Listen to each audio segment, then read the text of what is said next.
ఈరోజు మరి సిపిఐ నాయకులు మరి నిరాహార దీక్ష చేయడం జరుగుతుంది.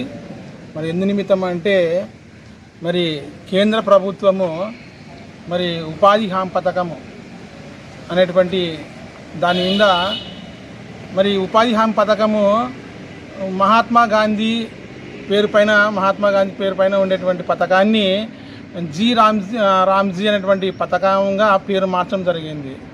అంత మాత్రమే కాకుండా ఈ పథకము మార్పు చెందడమే కాకుండా దీని మీద గతంలో ఈ ఉపాధి హామీ పథకం మీద చాలామంది కూలీలు పేదవాళ్ళు బాగా ఉపయోగపడేటువంటిది.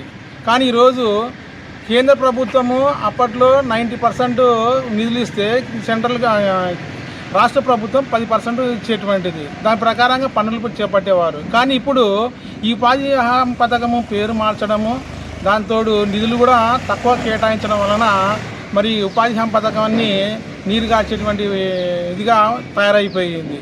అంత మాత్రమే కాకుండా మరి ఉపాధి హామీ పథకము మరి సెంట్రల్ గవర్నమెంట్ 60%, రాష్ట్ర ప్రభుత్వం 40% ఇవ్వాలని చెప్పి నిర్ణయించింది. దాని ప్రకారంగా రాష్ట్ర ప్రభుత్వము దాన్ని పనులు చేపించాలంటే దానికి అయినటువంటి నిధులు అనేటువంటి చాలా అవసరము.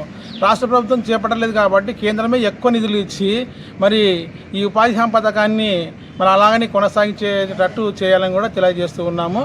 అంతేకాకుండా పని దినాలు కూడా మరి గతంలో పని దినాలు మరి 100 రోజులు పని దినాలు ఉన్నటువంటివి ఇప్పుడు దాదాపు 200 రోజులు పని దినాలు కల్పించాలని కూడా మరి మేము వీరికి సిపిఐ నాయకులకు మేము మద్దతుగా మరి చెప్పడం జరుగుతుంది ఈ నిరాహార దీక్షకు.